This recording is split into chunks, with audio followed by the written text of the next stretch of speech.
हे नाथ नारायण वासुदेवा। श्री कृष्ण गोविंद हरे मुरारी, हे नाथ नारायण वासुदेवा।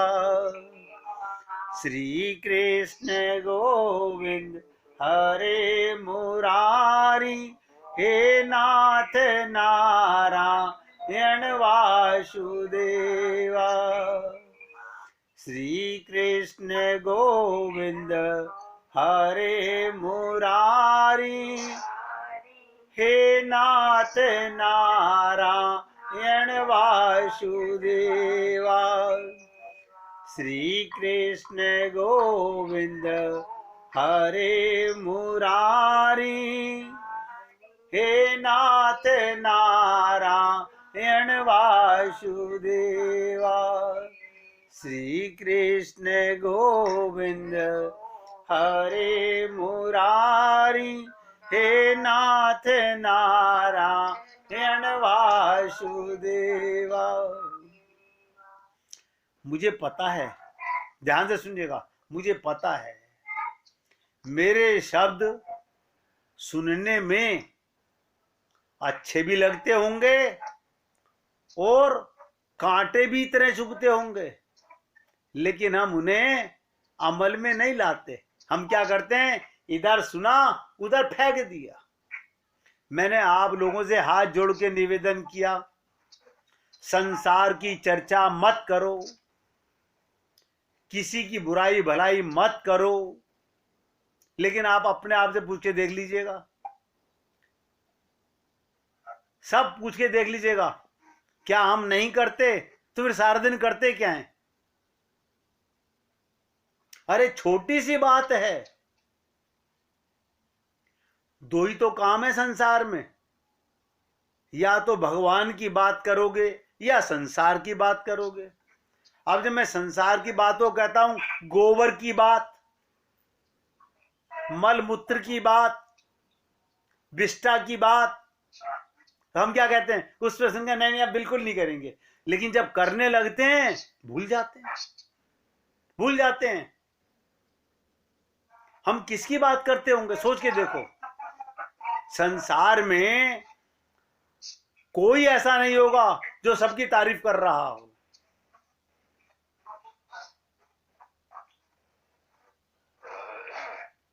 अगर आपसे कहा जाए आप अपनी जेब के नोट निकाल के पानी में डाल दो, आप क्या कहेंगे? नहीं नहीं, हमारा दिमाग खराब है, इतनी मेहनत से पैसा कमाया पानी में डाल दें?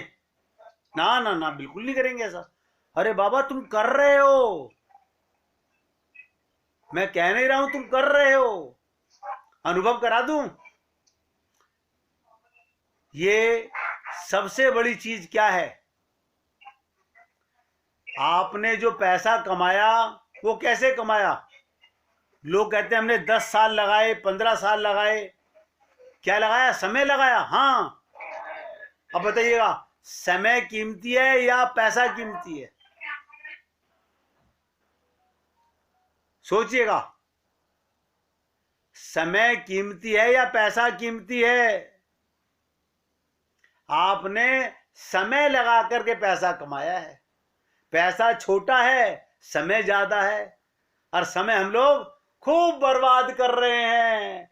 आजा दौरानी तेरे से खूब गप्पे मारेंगे, आजा जिठानी तेरे से गप्पे मारेंगे, आजा नंद से गप्पे मारेंगे, आज भाभी से गप्पे मारेंगे, कोई और नहीं मिला किसी सहेली से गप्पे मारेंगे। धिक्कार है, लानत है, मैं कहता हूं। अरे सारी पूजा अर्चना उपासना बेकार कर देते हैं हम लोग, सब किया हुआ मिथ्या मिटा देते हैं।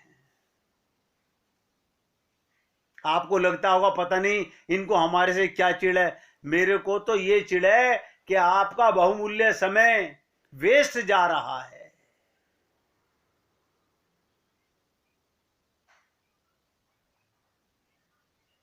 इसलिए मैंने कहा ये चेतन को चेतन प्रदान करता है भगवान नित्य, जैसे कोयले में आग तो खाना पकाते हो, जब तक शरीर में प्राण है तो भगवान को पा सकते हो।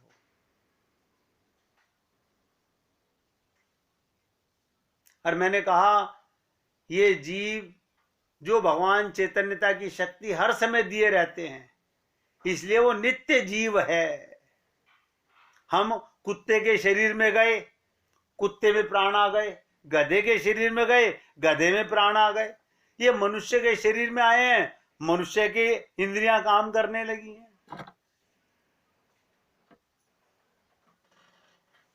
अब ध्यान सुनिएगा, इसलिए जीव नित्य है, उसका चेतनपन भी नित्य है। आपको कोई जड़ नहीं कर सकता है। मैं और बताऊं आपको, आपको कोई मार नहीं सकता, कोई नहीं मार सकता।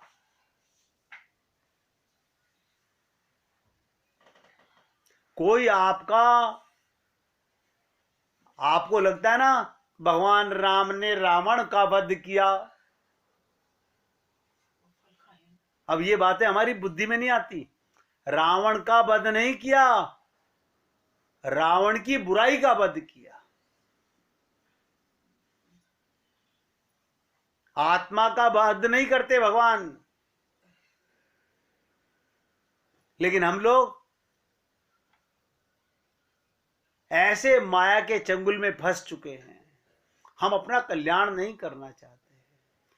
मैंने आपसे कहा कि जीव की जो अंतिम गति होती है उसको ही भगवत प्राप्ति कहते हैं। अगर इस देह में भगवान से नहीं मिले तो हमने क्या किया? बहुत बड़ा पाप किया है। हमने क्या पाप किया? आप और हम सब लोग क्या कहते हैं? हमने अपने जीवन में कोई पाप नहीं किया। अरे हमसे बड़ा पापी कौन होगा? जिस परमात्मा की कृपा से मनुष्य शरीर मिला, जिस परमात्मा की कृपा से हमें गुरु का संग मिला, हमने दोनों कृपा को मिटा दिया, दोनों कृपा को मिटा दिया। भगवान को भी नकार दिया, गुरु को भी नकार दिया। इसका मतलब हम आत्महत्यारे साबित होंगे। हमने जो मौका भगवान ने दिया उसे मिटा के मानेंगे, समाप्त करके मानेंगे। तो मैंने आपसे कहा जीव नित्य है, उसका चैतन्य पना भी नित्य है। और अभी संविशंति, चौथी चीज, जीव को जो अंतिम गति है अभी संविशंति। अगर आपको इस देह में भगवान नहीं मिले तो हम फेल हो गए। अरे कैसी बात कर रहे हो? हमने बहुत मेहनत की थी पास होने के लिए। आप मुझे बताइए, आईएएस ऑफिसर बन गए, वो इस जन्म की पढ़ाई जब कुत्ते बनोगे वहां काम आएगी? गधे बनोगे वहां काम आएगी? जो असली शिक्षा थी, ज्ञान था, आत्मज्ञान था, वो तो हमने जाना ही नहीं, जिससे भगवान मिलते। इसीलिए तैत्तिरीय उपनिषद के अंदर कहा गया, यतो वा इमानि भूतानि जायन्ते येन जातानि जीवन्ति यत् प्रयत्य भी संविशन्ति। ये तीन हुए और अभी संविशन्ति चौथा, उन्हीं में लय होता है। ये किसका अंश है? परमात्मा का। कहां जाएगा? परमात्मा में। बस इतना सा ज्ञान है। हर अंश अपने अंशी में जाता है। देखिएगा, मिट्टी का ढेला ऊपर से फेंकिए, वो उड़ेगा कि गिरेगा? आप कहेंगे गिरेगा। क्यों? क्योंकि वो पृथ्वी का अंश है, वो पृथ्वी में मिलेगा। पानी पहाड़ से आ रहा है, नदियां बन करके कहां जा रहा है? अपने अंशी सागर से मिलने को बेचैन है। हवा को आप थैली में बंद कर लीजिए, खोल दीजिए, हवा में मिल जाएगी। अग्नि को अब आप सोचिएगा, हम नहीं समझ पाते। अग्नि को आप माचिस जलाते हो, नीचे करते हो, वो ऊपर जा रही है लो। कभी ऐसा हुआ आपने माचिस जलाई, इसकी लो नीचे जा रही हो? क्यों? उसका अंश ही ऊपर है।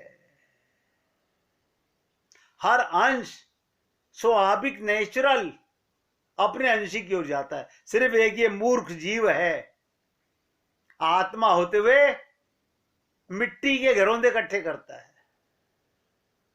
जब ज्ञान होता है तो बहुत पश्चाताप करता है। हमने आपसे कहा ना कि 50 साल की उम्र तक हमने राक्षस का जीवन जिया। जब से हमारे जीवन में गुरु आए, हम तो ये महसूस करते हैं हमारी आयु ही इतनी है, सिर्फ अभी 19 साल है। हम नहीं महसूस करते हमारी उम्र ज्यादा है। वो तो पाप की उम्र थी, हम शरीर मान के जी रहे थे। ये गुरु का कमाल है कि हमें तत्व बोध करा दिया कि मैं आत्मा हूं।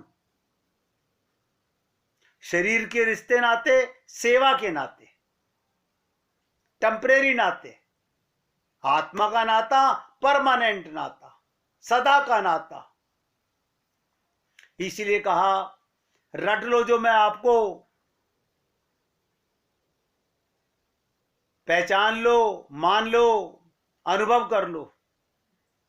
क्या? ये तीन अभी संबिशंति, उन्हीं में लय होगा, उन्हीं की प्राप्ति होती है जो मैं को पहचान लेता है। ठीक, गलत नहीं, जो मैं को जान लेता है। ठीक ठीक। तो इसका मतलब भगवान से हम अतु उत्पन्न हुए। अब ये भ्रम मिटा देना, मेरे बाप से पैदा हुआ हूं, मैं मां से पैदा हुआ हूं, ये अज्ञानता है। हम परमात्मा की संतान हैं।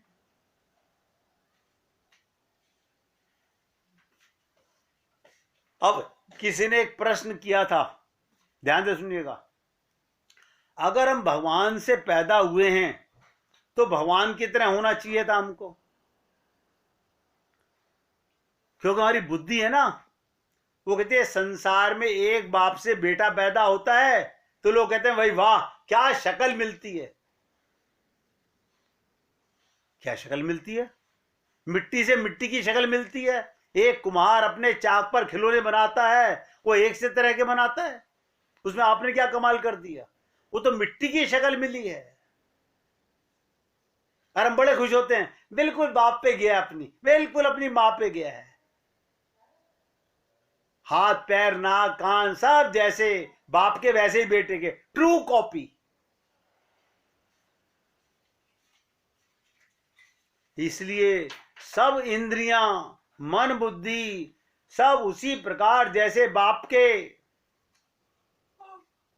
अब आप मुझे बताइएगा, अगर बाप से सब कुछ मिलता है तो साधु के घर शैतान कैसे पैदा हो गया? शैतान के घर साधु कैसे पैदा हो गया? क्योंकि आत्मा अपनी कमाई लेकर आता है। हम लोग शरीर के पाटन को देख के खुश होते हैं। अरे एक ढांचे में, एक डाई में जितने खिलौने निकालोगे वो एक से ही निकलेंगे। अज्ञानता की बात बता रहा हूं।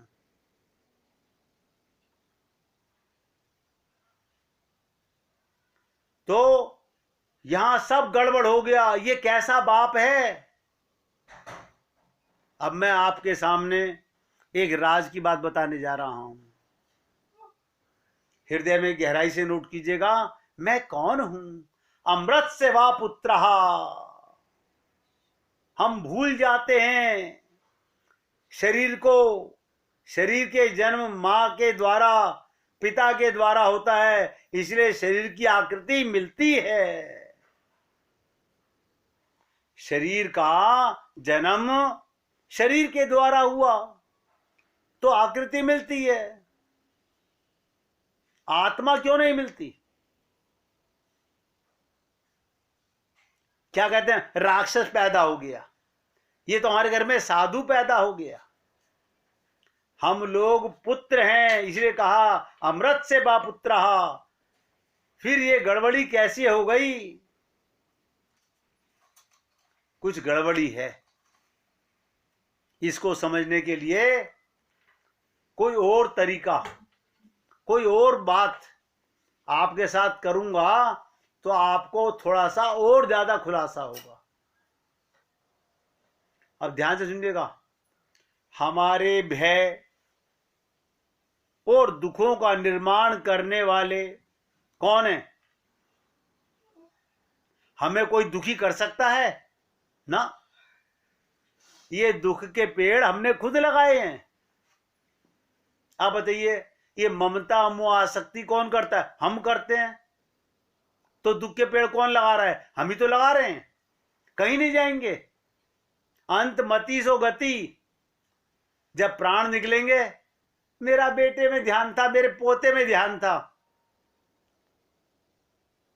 अब पोते को कुत्ता बन के खिलाने आओगे, कहीं नहीं जाओगे, इसी संसार में भटकोगे।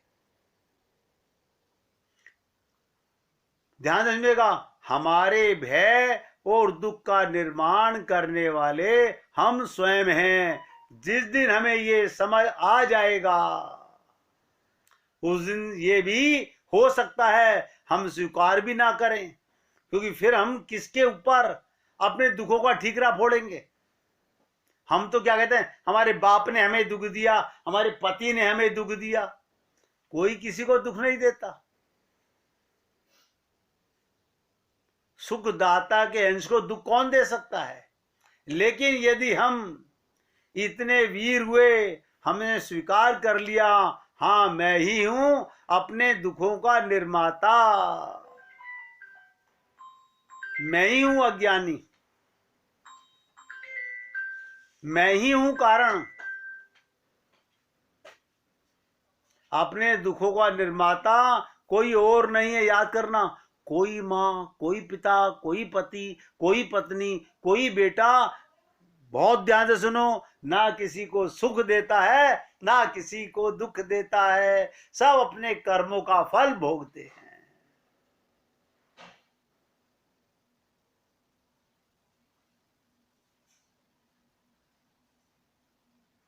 अपने दुखों का निर्माता उस दिन से सब हमारे हाथ में है। आप चाहो तो सदा दुखी रहो। क्यों?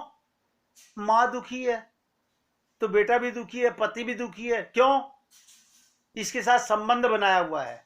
अबे गधे, इसके साथ तेरे शरीर का संबंध है, मिट्टी का। तू आत्मा है और आत्मा का संबंध परमात्मा से है। हम मीरा के भजन तो गाते हैं, जीवन में नहीं उतारते। मीरा ने कहा, मेरे तो गिरधर गोपाल, साथ में कहा दूसरों ना कोई। और हम लोग हाय राम ऐसे कैसे कहते हैं? अभी तो हमने 1 करोड़ रुपया खर्च किया है।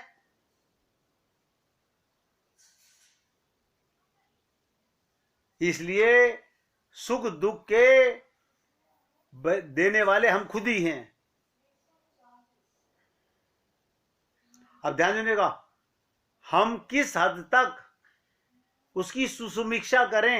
एक तो होती है समीक्षा, एक होती है सुसमीक्षा।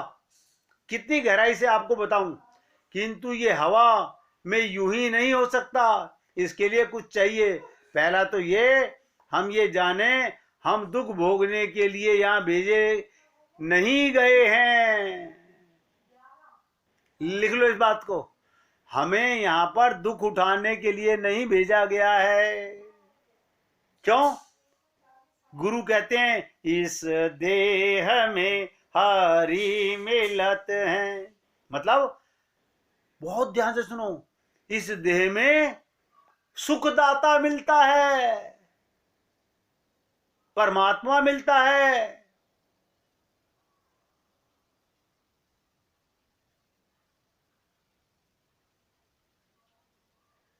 हम ये जाने, हम दुख भोगने के लिए यहां नहीं भेजे गए। ऐसे निष्ठुर नहीं है भगवान, हमारे प्रियतम है प्रभु। कोई माता पिता ऐसा नहीं करता जो जगत जननी और जगत पिता ऐसा कैसे कर सकते हैं? आप मुझे बताइए, कोई संसार की माता दुख नहीं देती, संसार का पिता दुख नहीं देता, वो सबका पिता परमात्मा हमें दुख क्यों देगा?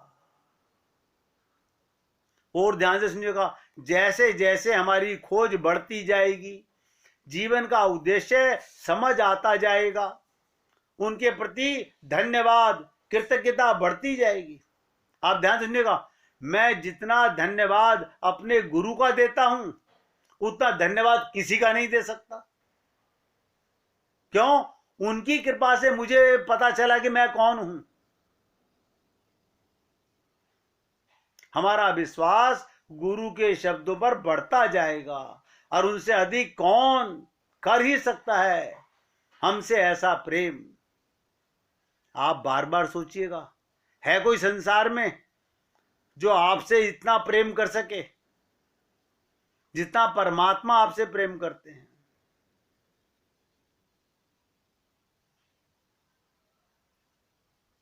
इसलिए भगवान गुरु को जीवन में भेजते हैं, हम कल्पना भी नहीं कर सकते किस लिए भेजते हैं। हमारी सोई हुई शक्ति को जगाने के लिए, हमारी भूल को सुधारने के लिए।